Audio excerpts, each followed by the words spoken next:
Welcome to Ngosti Talk Shows. Lead from within.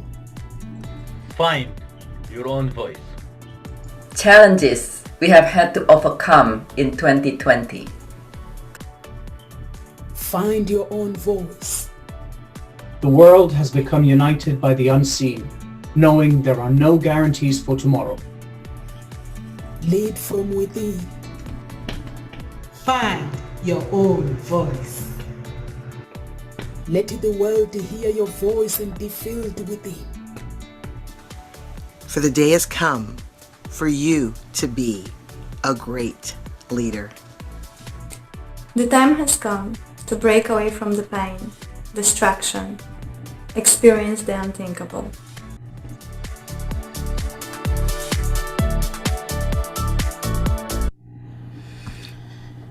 The time has come to break away from the pain.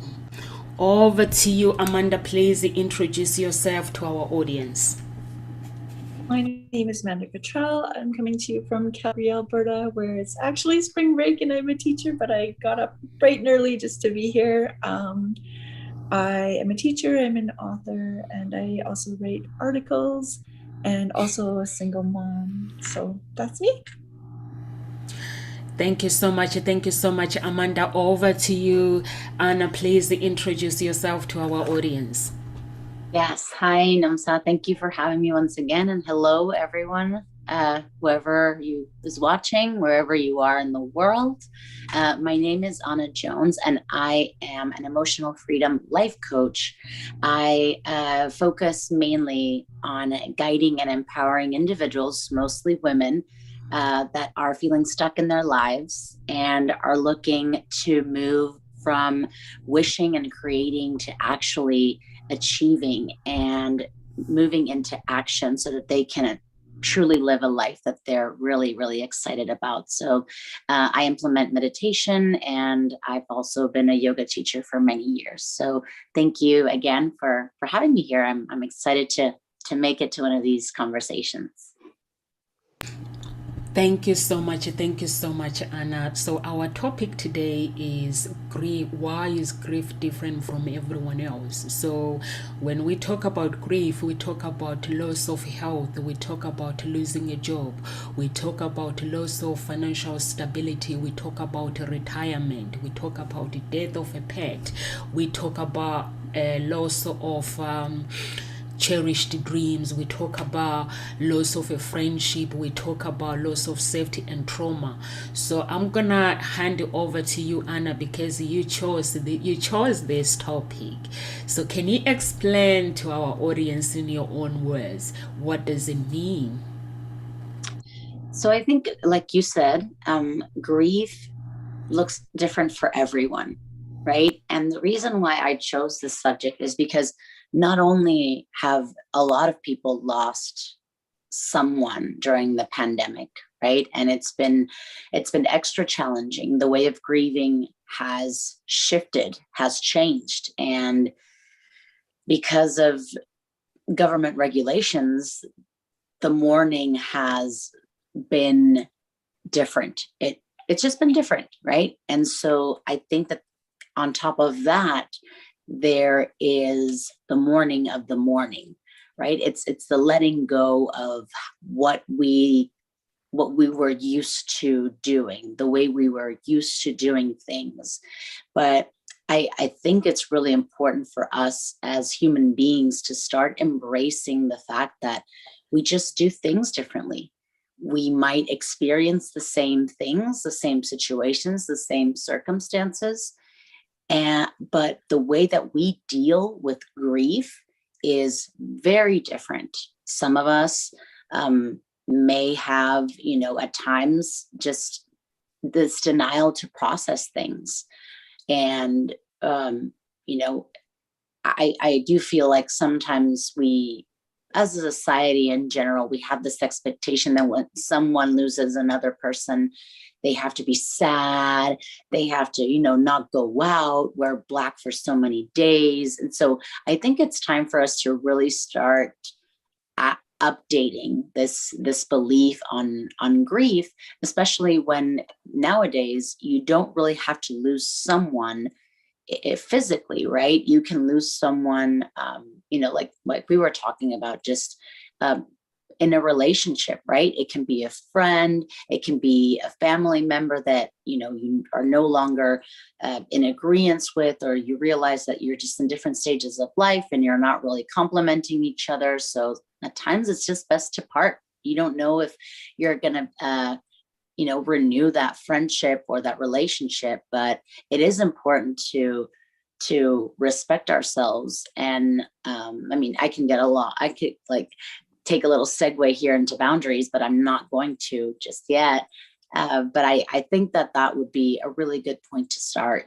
Just how are we judging the people that are around us and are grieving, versus what if we have actually grieved a part of ourselves or a relationship, right? Or some loss that we've had in our lives, because all of those things do affect us from moving forward.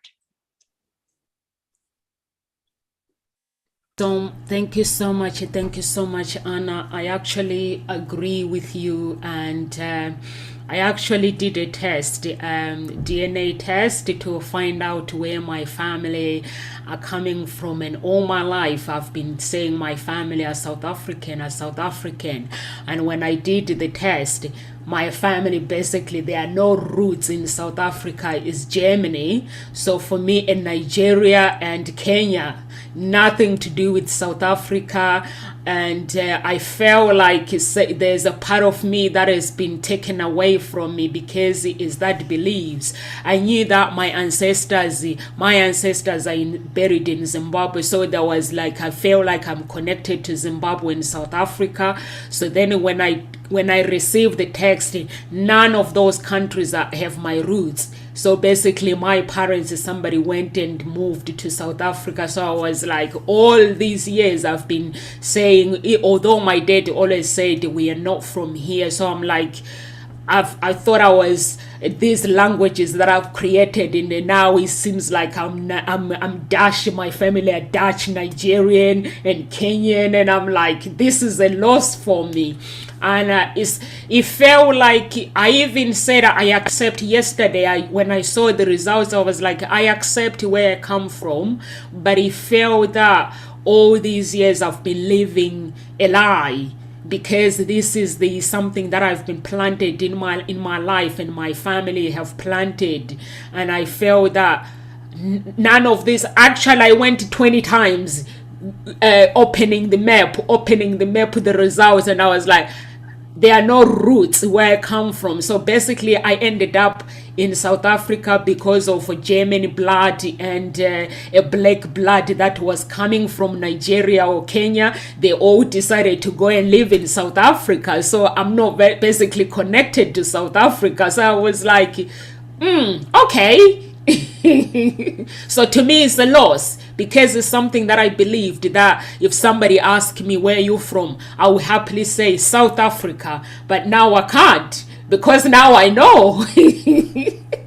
So what do you say?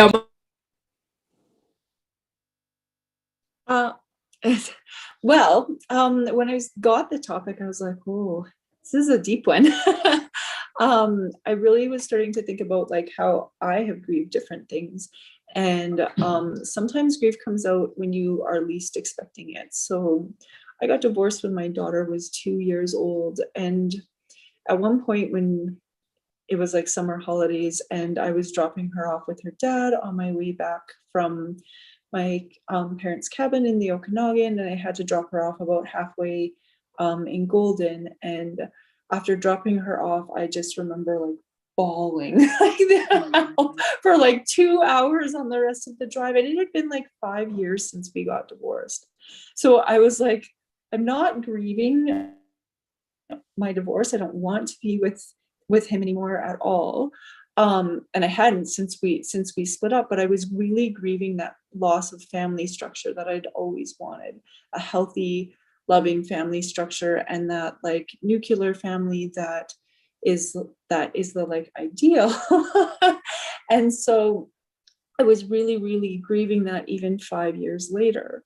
And then I also, this Christmas, my daughter's now 10, and it's the first Christmas that I haven't had her, at least at some point, was this past Christmas. And so I knew ahead of time that I was going to really struggle on Christmas Day. So I did what I love the most in the world. I went skiing. But it also, even though I was doing the thing that I love the absolute most in the world, one of my favorite things is to ski and snowboard. And I still really, really struggled that day, even though it's been 8 years, or I've had her for 10 years, but my first Christmas without her, the last 2 Christmases before that, I had her for the whole time because my ex was traveling. And this Christmas was really, really hard because it was the first time I didn't have my daughter. Even though I was like, we just have big Christmas when you get back. And we had our Christmas Day 2 days later. But you still can grieve something, even though it's been a very long time. And I don't think people understand that. They think, oh, you should just be able to get over it really quickly. But that's not how grief works. And that's not how we work. We are emotional beings. We are human. If we suppress our emotions, then we end up with other problems down the road. And so I think when those grief things come up, it really helps to be conscious of it. I know I lost one of my best friends when I was 19 years old to drinking and driving. And that I still grieve sometimes. I know one of my girlfriends from high school, we walk together on Wednesdays, and the other day we were talking about it and she started tearing up, and it's been over 20 years. And we still to this day have grief over some of those things. And I think what you have to do when those grief things come up, when they come in that whoosh of emotion, is you have to be really gentle with yourself. Because if you're not gentle with yourself, then you're going to suppress your emotions, which is not healthy at all. And also, we all are fighting battles that nobody necessarily knows about. So if you judge somebody by the way they're grieving, or the fact that they're grieving something that happened a really long time ago, you don't understand what they're actually going through. You haven't been inside their brain. You don't know what's all of the trauma that they've had throughout their lives that may be causing this grief emotion even 20 years later. And so I think what we need to do is really evaluate how we deal with grief, but then also seek out support and strategies to help us when we get stuck in a grief cycle. And so if we can't get ourselves out of that grief, how can we deal with it in a more positive way? Who can we go to? What supports can we get, and to help us move past that wave of grief that comes whenever it decides to come? I agree with you. Do you want to make a comment on this one, Anna Jones, before I make a comment?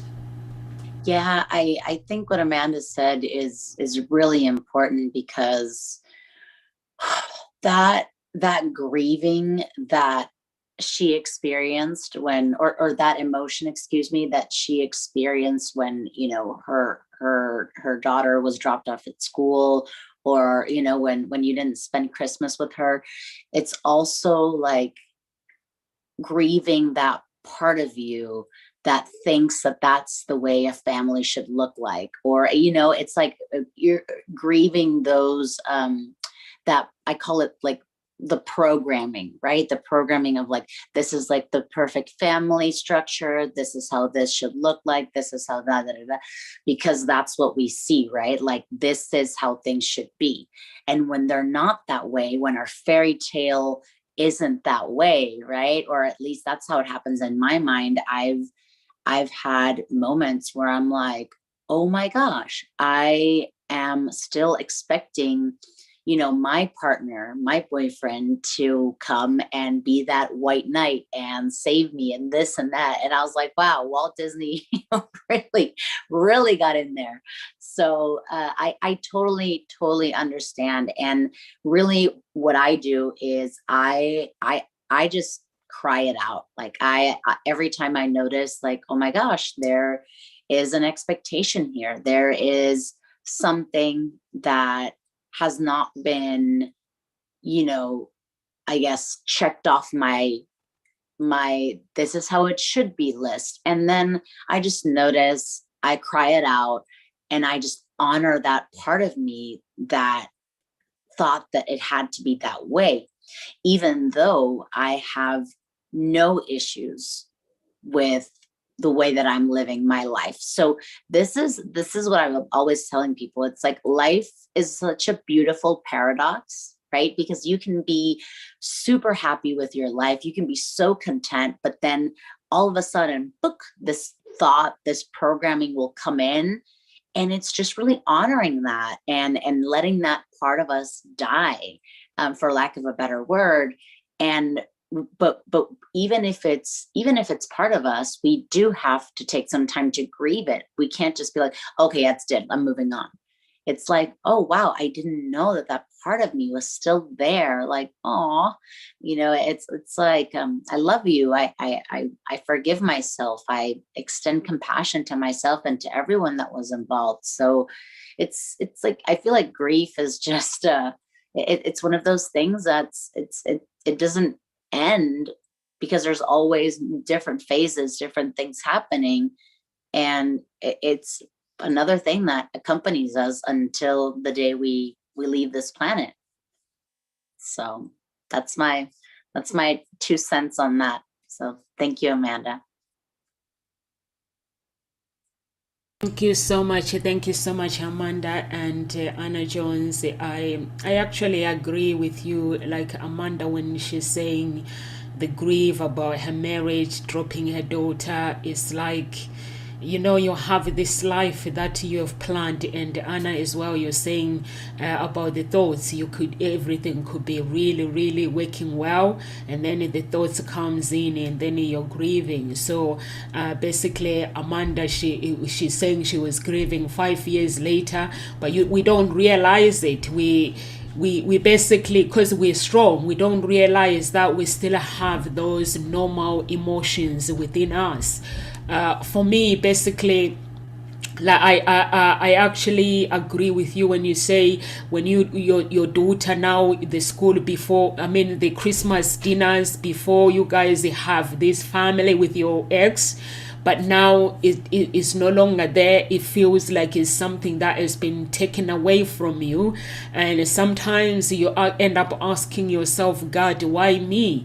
But which is the question that we shouldn't ask that question. We just have to grieve and accept the situation. Some people will say, oh wow, you get over it and get over this, but you don't. Grieving, you can, with the thoughts, they come in whenever they want, but you have to be aware whether to accept them or you don't, like what Anna was saying. So you could be like myself. I went to a situation like with my daughter's separation, and 10 years, that was 9 years ago, 6 years, 7 years ago, 8 years ago, I can't remember. Yeah, so I don't have those thoughts anymore, because I've allowed myself to cry a lot. And with my ex, sometimes you can have a disagreement when you are making decisions with your child, because you don't live together. Everyone tries to prove a point. So with me, I had to put the message across to say, okay, we are not together, but we are family. And I put that message in my thought as well, that we're family. This is somebody that I've had a child with. And that means, and then I had to imagine the picture, that means basically we are related for life. So if you didn't have a child, then I can say bye-bye and I don't have to see you, but we are related. So I had to refuse to say, I'm not going to argue with somebody who I call my family. Yes, we dated, but now we're no longer in that stage where we think about dating. We are family. So I had to put the ground and say, we're family, we're related. No need for you to argue with me. No need for me to argue with you. If I have a problem, can there be a room where you can talk to me or where I can talk to you, which I can tell you, if I'm talking now, you can say, wow, Nomsa, it sounds amazing. But deep down, when I made that decision, it was never easy. I had to grieve making that decision. I had to grieve to accept the choice that I was making at that moment, but allowing him to be part of my family, allowing my heart to actually cut the ties completely. So some people, when you speak, they will be like, wow, that is amazing, but it is not. It's a grief, it's a grieving process, allowing yourself to move on, allowing yourself to accept the situation. So that's why we all grieve the different ways. I've seen people who are divorced. If I can ask Amanda in private, she will tell me her own different story with how she's dealing with her ex. You ask somebody else, they will tell you their story. You ask somebody else, they will tell you their story. Some are dealing with it with the fighting. But for me, I had to say, I don't know how to fight. And it wasn't fair for me. What I always do is, if I really, really love somebody completely and accept them in my life, I have to leave a room to allow them, to let them go completely instead of me holding them in my heart. I don't know what do you girls think? For me, I always, like, my daughter one time came home, she was like 3 years old, and she was like, Mommy, my daddy hates you. And I was like, okay. She's like, do you hate him? And I was like, no, I love him. I love him because without him, I wouldn't have you. And you're the best thing that's ever happened to me. And so that was my answer to her, was just like, I will, no matter what, no matter how frustrated or angry I am with something that's happened, I will always find love in my heart in some capacity, because without him, I wouldn't have you. And so that's how I've always approached it, as like, and also I'm grateful too, because without this having gone through what I've gone through, I wouldn't be able to help as many people as I've been able to help. I wouldn't have been able to write the children's books that I have written, with being in a relationship still. And so I think that sometimes we grieve on what we think society wants our lives to look like. And every single day I know with every ounce of me that I made the best decision ever for me and my child. And I would never go back and change any of that. But what I do grieve sometimes is that view of what a family should look like. But also I'm so grateful that it's not that way, like 99.9% of the time, but that 1% of the time, sometimes I do grieve that it's not the way that society thinks a family should look. And that 1% of the time is okay to grieve that. But I also think you have to be conscious of it. I also think that people grieve in many different ways, and some people just numb themselves with drugs and alcohol, and or they immerse themselves into work and don't allow themselves to grieve. And I think the grief, that actually allowing yourself to grieve, is a really, really important, because if we just start to numb ourselves with drugs and alcohol or work or some other addiction that we have, we're not actually allowing ourselves to heal. And so grief gives us an opportunity to find within ourselves an ability to heal. And I look at it as in any situation, I look at it as, what can this situation teach me? Rather than, oh, why is this happening to me? Or this is like the universe is off to get me. I look at it as, what can I learn from this situation? And so whether it's the loss of a friendship, or somebody dies, or the loss of a relationship, or even the loss of a job, not that I've ever lost a job really, but I look at any situation as what can I learn from this situation? And if we can turn our grief into that after we've had our crying meltdown, and just take those steps each and every day to be like, what is it that I can learn, and continue to take steps in that direction. So much. Anything you want to add, Anna? Yeah, I'm just loving all the stuff that Amanda's saying. I completely agree, and just, I mean, in the sense of relationships, it's I've had, so one of the reasons why I got into what I do was because I always had this, I grew up with this mentality that life has to be hard, and you have to work hard, you have to work a lot, and it's like overtime. It's very much in like that masculine mindset, that very like go go go go go, always action, no rest. And I think that once I began to unravel myself from all of these labels and ways of thinking and just filters, right? That I was brought up with by my parents, so that my parents and everyone who was around me while I was being raised placed on me without them perhaps not even knowing. I just started to strip these off, and I was like, oh, I actually don't think about this way.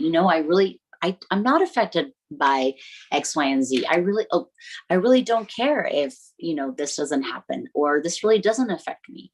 And there's a really beautiful separation of just ways of being that Byron Katie does. Byron Katie is an author, and she's a teacher. So I really love her work. And she says there's your business, there's others people's business, and then there's God's / the universe's business. And the only business you can focus on is yours. She goes, minding your own business is a full-time job. So I really took that to heart. And I really, obviously, I'm human, so I sometimes, go back and forth. I'll fluctuate, but I'll notice, right? I'm like, oh, that's interesting. I am judging right now. Okay, all right, Anna, I see you. Or, oh, wow, I'm being really hard on myself right now. Or, wow, I'm being very critical of my X, Y, and Z. So I just give myself permission to notice, and to really go and accept that these patterns, these beliefs, these ways of thinking and of judging and seeing things don't serve me. So it is challenging to start, I don't know if I want to say unlearning, but just like reprogramming, rewiring the brain to think in the way that I want to think. But I think that it is part of that mourning process, right? It is part of that grieving process, that, wow, I've been thinking this way for 20 years, 30 years, 40 years, however long you've been on this earth, and it's time to say goodbye. And for a lot of people, that's a non-negotiable. It's like, no, I've had these thoughts for so long that they have become my beliefs, and my beliefs shape who I am. Therefore, they rather stay with those beliefs, even if it does not serve them, even if it's harming them and others, and then change, right? Because there's that fear. Oh, like, what's on the other side? What is in the unknown? What is over there that I cannot see? Because over here, I've already been doing this for so long, it doesn't matter. So I think that's also something we need to give ourselves a chance to do, really go beyond that fear and say, you know what? It's time for this to die. It's time for this to be put down. The grief will come up whenever it comes up. And then, I move on to being the person who I truly want to be. Thank you so much, Anna. I like it when you say you have to unlearn. Sometimes you have to unlearn, and the part of other people's business are not yours. And there's God's business, there's your business, and people's business. For me, that's how I see it. I see that God minds my business. I mind my own business, and then I have to let him in into my life to help me whatever the challenges that I'm facing. Before, I used to, like when you say you have to be aware when you are judging, so I've trained myself to actually, I read the scriptures, because when I look at Tony Robbins, I look at Lisa Nicholson, I listen to Bob Proctor, I listen to them, all of them. They've gone through basically reading the Bible and understanding the scriptures and using that character from the Bible to create their own character. So what I have done is I meditated until I actually felt that now I can notice when I'm judging somebody. If somebody comes to my life and they tell me their problems, if I'm going about to say something being judgmental, I just say, Nomsa, no, that's not the way. Then I correct myself. Then I say the words out loud, not what they want to hear, but is speaking the truth. I have to think that if I don't tell my friend or a family member the truth, and then tell them what they want to hear, am I building them, or am I just lying to them? So I have to tell them the truth so they can understand. And if they are grieving, I have to actually, my job is to say, how can I save you as Nomsa? Not to say suggest something. I can suggest something, but for me, I have to leave a room to say, I'm here to save you how you want me to save you. Because everyone processes things different. Like when you are saying God, for me, God is where I cry. God is where I go and repent. Basically, is where I let it all out, my sins. I'm not perfect. So it's like even when Gossip Talk Show is not going well the way I want it to go well, or my business is not going well, people can see me stepping outside and laughing, but it means I've grieved inside my house and shut the door and seek his assistant, God's assistance. So that's how I see life, and that's how I grieve. And if I have to cry out and let it all out, I just let it all out. I basically, I know if I let it all out to someone, people are gonna say, you know what, I don't want this. So I just cry, I just let it all out, and then I will listen. When I pray, and then I listen to the voice. What is the voice? If maybe there is something that I need to unlearn, or there is something that I need to change, I have to be, when I'm seeking, I have to be able to accept the answer that comes my way, even if it's making me uncomfortable. That is the door that I have left in my life, that whatever makes me uncomfortable, I have to accept it. It's like when I was talking to you earlier, guys, and saying, if there is something that you feel, oh, Ngozi Talk Show, this is gonna benefit Ngozi Talk Show. Everything, even with Hope Springs Eternal Introduction Agents, I leave a room for somebody to help me to grow. I'm not the person that says I know it all, because I don't. I grieve. You know, when you have a company, there's times where you grieve when things are not going well. There's a time, even in relationship, we grieve when things are not going well. Coronavirus, you chose this topic based on the pandemic. We grieve because we are on lockdown. We are grieving. We are basically desperate to get out and meet friends and give hugs and kisses. Can you imagine the day where you're gonna meet your family and like, oh my God, I've not seen you for a long time. So Sarifa, you've not been here. Do you have anything to add? Yes, sorry. I thought it's 12 o'clock here in Australia, but I think I'm a bit behind. Yeah, so I'm very sorry. Yeah. What's the time? We have to work out the time difference because we change our clock. Yeah, I was not aware of it, so I thought I still have 30 minutes. So anyway, what was the question, so I could wrap up and catch up what's going on? Basically, we're talking about grief, how dealing with grief is different from everyone. Okay. Yes, obviously, when it comes to grieving, everybody grieve in a different way. That is because also due to everybody is unique and everybody have different experience.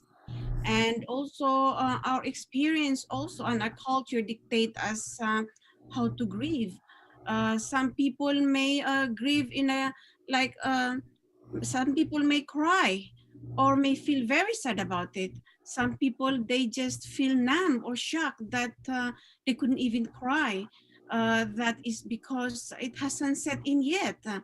So that it doesn't mean the grieving. Everybody experience grief in a different manner. It depends on the experience, the culture also, the cultural background, where are they coming from. But grieving is grieving. It's all the same.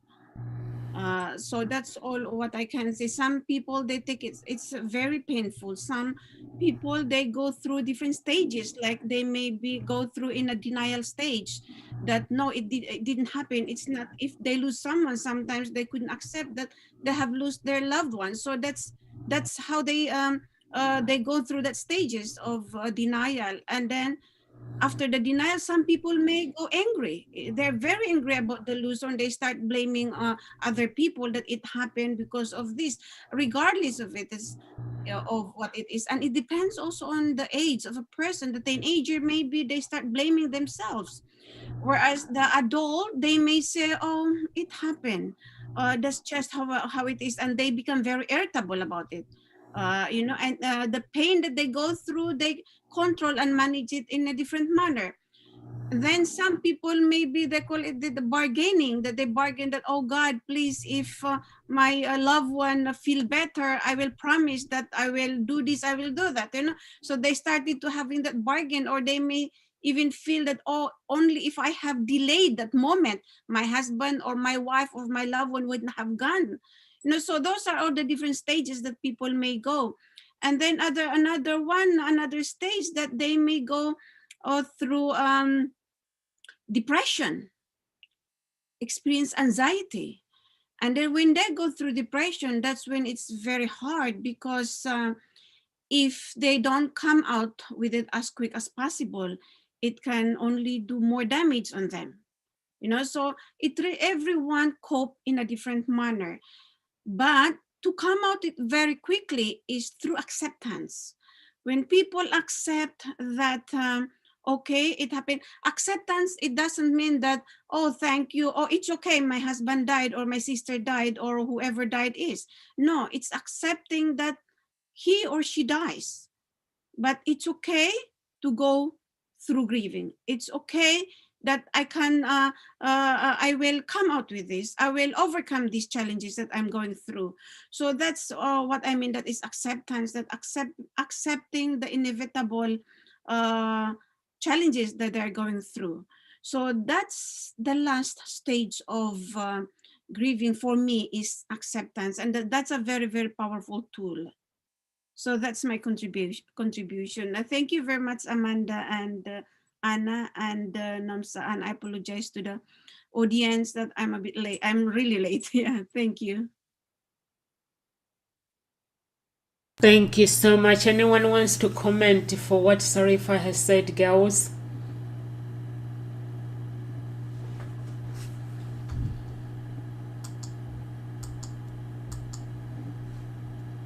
Oh, I thought I was off mute. I wanted to comment on the acceptance part. I think that is super key, and I'm glad Sarifa brought it on. So you came on at the right time. There's no mistakes. And when we don't accept something, that is what really propels us and what keeps us in that denial space. Right? Like, no, I'm not feeling this. No, I'm not sad. No, I'm not angry. No, this person didn't, this isn't happening. Oh no, this is, my world is falling apart. No. Instead of saying like, wow, like this just happened. This is how I'm feeling. And it doesn't have to look pretty, right? It doesn't have to look nice, or not messy. It's actually the quite opposite. It's really messy. It's really chaotic. It's very just like the whole body is reorganizing itself, because now it's like, okay, I don't have this person, this idea as a part of my life. I need to restructure, reorganize, declutter, and bring myself back to homeostasis, basically. So I think that that's really, really important. If we don't accept what we're feeling, if we don't accept the process that we're going through, that's really, in my opinion, essential to continue to move forward. Otherwise, there is no going forward without acceptance. That's just my opinion. I agree with you. If we don't find acceptance, then we're just in denial, or we're suppressing it in some capacity, right? Or we're numbing it with either work or something else that doesn't allow us to actually grieve and then find acceptance. So I think that finding acceptance, and when you can get to that place, you also have to be gentle with yourself, because everyone will take different amounts of time to find acceptance, and there's no guide to how to get there either. So we have to surround ourselves with people who will help us get to that acceptance place, and it looks different for everyone. So I think we really need to be gentle with ourselves when we are going through a process of grief, and everyone has grief in different capacities. No one is unscathed by grief in this world. Like, everyone's lost either a pet or a friendship or a job or something that can really affect them. And so, because we don't know what people are going through or the skills that they have to deal with it, it's really important not to judge somebody when they are going through the grieving process. And so I think, even like for me, on the talk show, like 2 weeks ago, my grandma passed away, like right as I was on the talk show. And for me, I was like, oh, like, this is okay, because she was 97 years old. She lived a really good life. It was time, but at the same time, there's been times throughout the last 2 weeks where I've just been in tears, and that's okay. And my daughter will be like, Mom, are you okay? I'm like, yeah.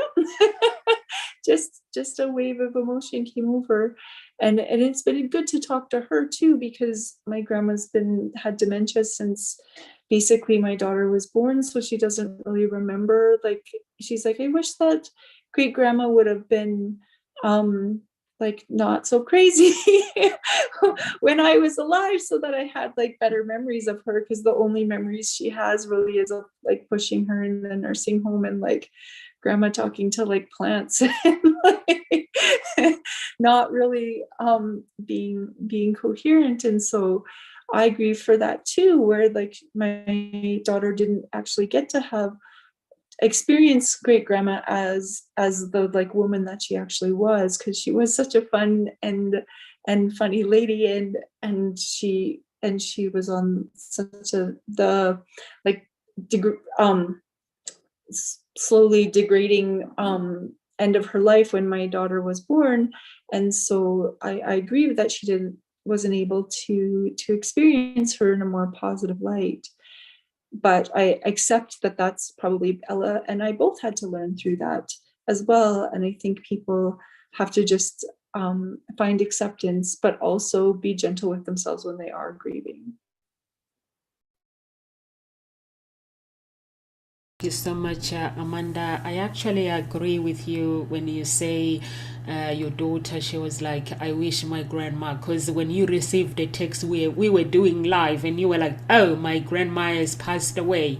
I can see that the way you were speaking, although you were grieving, but you were cherishing the times and the memories that you spent with her.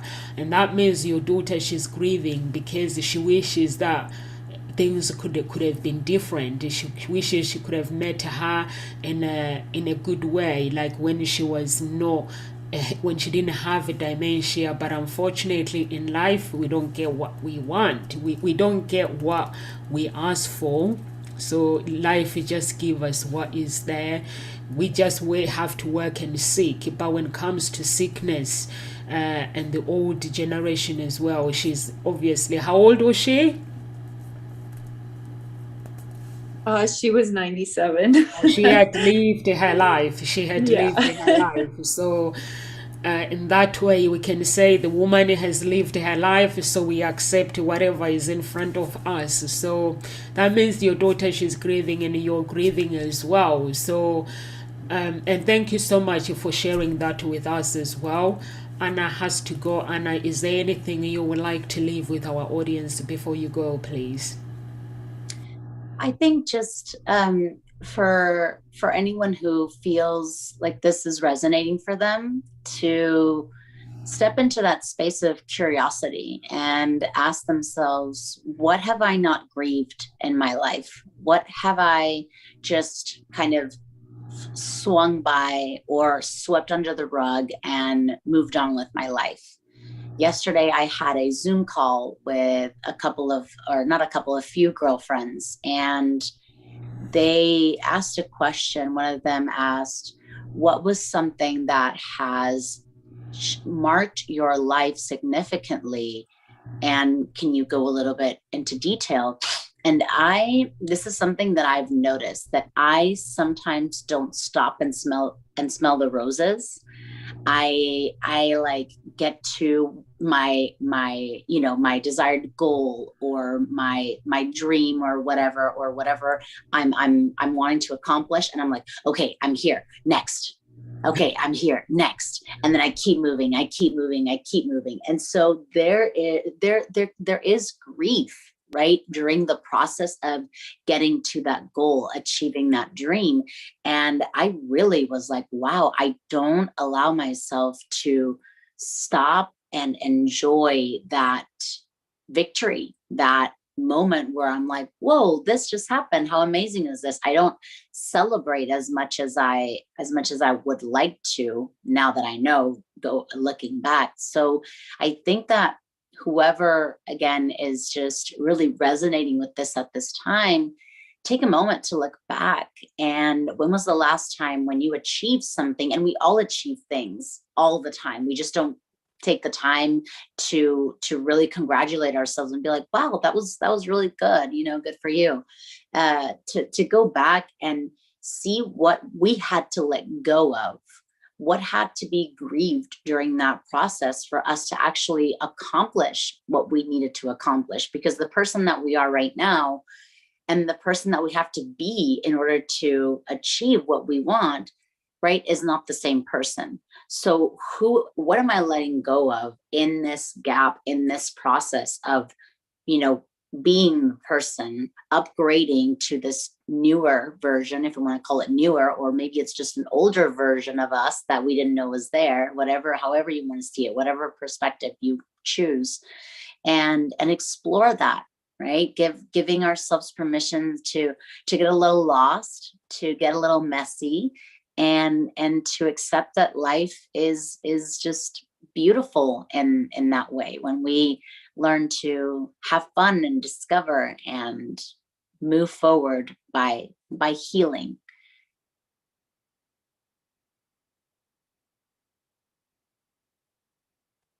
So much. Thank you so much, Hannah. Anna, I actually agree with you. I used to be like that, where I said, if I get something and I work, I get something, and then I'm celebrating 2 minutes and then I forget.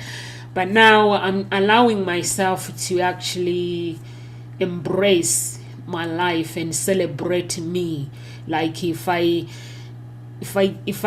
work and achieve something, I cry because it makes me happy, and I have to be proud of myself. And I talk to myself. I never used to do that. I used to think that life is all about work. You achieve, you move on to another task. But now I've learned this the hard way, that I have to appreciate myself, because when you appreciate yourself, you actually give yourself time. That means, okay, I've achieved this. Like right now we are talking at Ngozi Talk Show. This is an achievement. When we finish the talk, for me, I see it as an achievement. Then I have to be grateful for that 1 hour that I'm able to actually help out the community, and just say thank you, Nomsa, for not watching TV and actually giving to the community. So, but before I wouldn't do that. I would think that I still have to do this. I have to do this. I've started last week, where when I pick my daughter from school, I don't have to say I'm rushing to go to work. Like I have to, I'm working for myself. So I was like, why am I rushing? So if I pick my daughter, I just go to the park and I just relax for 1 hour. I'm like, this time is for me and my daughter. The phone rings, I look at it, I'm like, I'll call you later. Even if it's an emergency, there's nothing I can do. I'm just gonna have to call you later, because I'm with my daughter now and I'm here. So that nothing can be an emergency. If it's work, it's gonna have to wait. I'm spending time with my daughter. So that is the attitude that I'm having now, that work can be done. I wake up at 4 o'clock. So I'm like, if I wake up at 4 a.m., why don't I give my daughter 1 hour or 90 minutes just to spend time and have fun and play with her? So that's the attitude that I'm adapting at the moment. Awesome. Yeah. So thank you for doing that, because you're saying that is gonna make me actually be determined to actually allow myself to celebrate me as well. Good. I'm glad. And thank you so much for having me on. I'm going to have to jump off, but I hope to see you again next month. Thank you so much. We'll see you soon, Anna. We are leaving as well. Sarifa, is there anything you'd like to leave with our audience, please? I think I could leave to the audience that when you lose someone, it's okay to grieve, and it's natural to grieve, and you must grieve, because Sarifa, can you cover the push away? Can you leave the audience with the push away? Because we didn't touch that. Why do people push away the ones they love when they are grieving? Can you just give them advice based on that? Because we all done it. I've done it myself, pushing away my family when I'm grieving. I think some people, they feel that experience of pushing away the family or someone when they're grieving, because they need space, and it is normal and it is natural and it is very healthy to have that space and pace. Grieve according to your pace. Don't rush it, because sometimes when we rush it or grieving, you will not get over it. It's very hard to overcome it. But when you go naturally and go according to your pace, it is healthier than to suppress that feeling and that emotion of grieving. When you push your family, it doesn't mean that you don't like them or you hate them or you're upset with them. For some people, it's just a matter of, it's a coping mechanism. That is just how they cope, is just leave me alone. I just want to deal with it.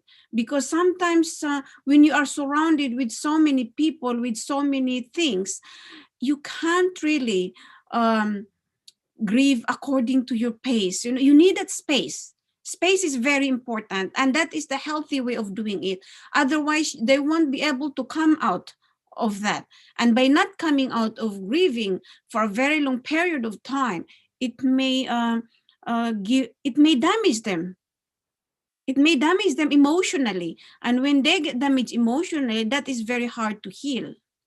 But let them, by pushing away someone sometimes is good for us, but not too long in a sense that you become aloof or lonely or isolated. Sometimes people, they choose to be isolated when they're grieving. And that is the healthy way, because that's how they cope. That's their coping mechanism. Whereas some people, they want to be surrounded with people because they want to talk about their loved ones. They want to talk the fond memories of them, their stories, all the things that they have experienced, or the memories that they have with the loved ones. Is they like to talk about it, because the more they talk about it, it is also a coping mechanism for them to cope very quickly, but not to the extent that it will drain them. It will pull them down and break them also. So everything needs to be balanced also, not too much and not too little also.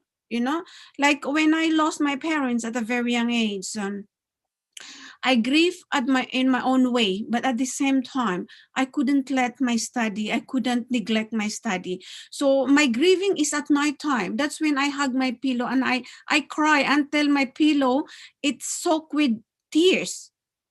And that's just how I grieve, because I don't want to grieve in front of the people, because I feel I don't want them to pity me. I don't want them to feel that I'm a victim, or, oh, she's an orphan, or pity her. No, I don't want that empathy, because I was too young to understand what empathy is.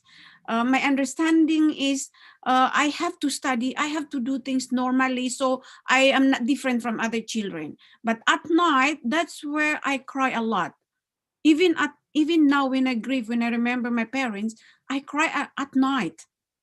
I cry under my pillow, because that's just how I express my grief and my loneliness, my those pain that I went through. So that's just how I express them. So everyone is different. So don't feel that when someone grieving is pushing you away, they are upset with you. No, that's just how they cope with it. So that's I would like to leave to everyone. Thank you so much, Sarifa. I actually agree with you. We all grieve in different ways. I lost my father, my stepdad, and my stepmom.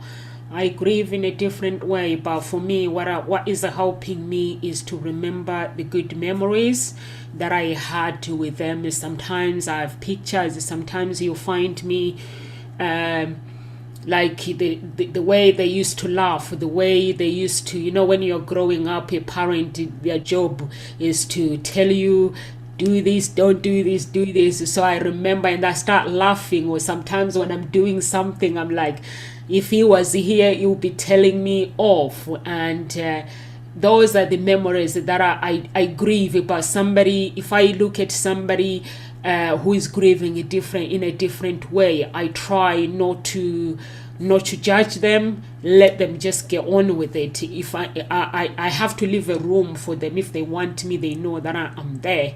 So thank you so much for that. And Amanda, any words of encouragement you would like to leave with our audience, please? I just wanted to touch on one thing that I don't think we really covered, which was the grief of really wanting something and not getting that. So for example, one thing that I thought that I always wanted was for my daughter to have a sibling, and that hasn't happened for me. And so that sometimes I think people need to recognize that or maybe they can't have children, and those are things that even though it's not a loss, it's something that you really, really wanted, but you can still grieve the fact that you're not able to get that thing that you want.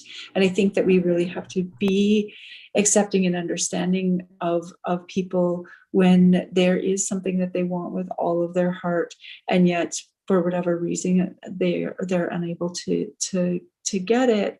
And I think that's something that we really need to recognize too, and then take a step back and say, what is it that I can learn from this situation? So if you're unable to have children, what is it that you can learn through it to help others, or to help empower yourself? For me, I embrace that my daughter, that I just have one, even though I wish that she could have had a sibling. But I also just surround myself with other people who act like family and act like she has like a a sibling type of person in her life, so that she knows that she's loved and cared for, and that she has so many people in her life. Even though she may not have a sibling, she definitely has other friends that are like siblings. And I think that sometimes we don't, when we're thinking about grief, we don't think about the people who are grieving the fact that they want something so badly, but can't seem to find it, or have some medical condition that doesn't allow them to have it. And so I just wanted to touch on that a little bit, because I think there's definitely grief in that area that's often overlooked, but also to be gentle, because we don't know what people are going through, and that people, or even like kids who have allergies and can't have a pet, even though they really, really want a pet. We don't understand how much they could be grieving inside for wanting a pet and just not being able to have one. So I think sometimes we need to look at grief too from a different perspective. It's not always a loss. It may be an unattainable dream, and that we can grieve as well. And so, but I always think we need to come back to what can I learn from this situation, and how can it help me help others? And when we take it from that perspective and are gentle with ourselves, then we really can turn grief into an empowering situation. Thank you so much. Thank you so much, Amanda. I agree with you. Actually, my dad and his mom and dad, he was the only child, but he had siblings from his stepmom. But you could see that the way he treated us, we were like his siblings, not his children, because we were so close. And I could see that when my grandmother speaks, she wishes she had more kids, but my dad became her best friend, basically. So having the only child. So I agree with you. Maybe we can talk about this some other time as a topic. Can you remind me, please, so we can go deep? What do you think? The things that we desire that we cannot have, we'll find a topic, a name for it. What do you think, Sarifa? Yeah, so let's do this. Let's do the part 2 and talking about this kind of grief. So thank you so much, guys. For those who are grieving, and you have to acknowledge the pain. You have to accept the grief can trigger many different unexpected emotions, and understand that grieving is a process. You don't have to compare your grieving with somebody else. So for those who are watching, seek out face-to-face support. If you need help, please, if you know that you are struggling, seek face-to-face help. There's so many help through NHS, like in United Kingdom. I don't know in Australia, how do they seek help through NHS, through the hospital, or?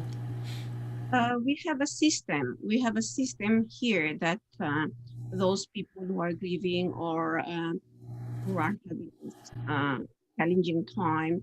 So we have a group of people assigned. We have the system. We have the body. Yeah. So do you have a system as well in Canada, Amanda, for grieving support? Yeah, there's definitely supports through the health, like through the health care system. I don't know how much of it's covered, but there definitely is. Most people in Canada have additional health care as well that would cover some grief counseling. I know in the schools, there's like grief counselors and stuff that go out to, because I'm a teacher, and one of my assistant principal, she works on the trauma team. So that when there is trauma in a school, there's a bunch of supports that go out for that. So yeah, we do have systems in place, but you do sometimes have to actually reach out to find them. Thank you so much, ladies.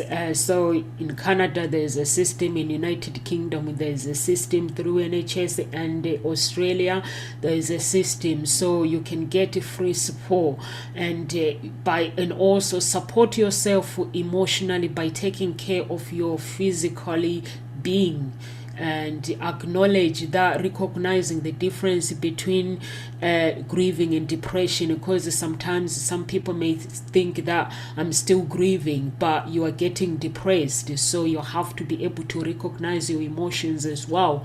So please, those who are watching Ghost Talk Show, we're here Monday to Friday UK time, 1 p.m. UK time. If you're watching this video and you love the message, please press some heart button and share some love to everyone else. Live with grace, everyone. We'll see you tomorrow.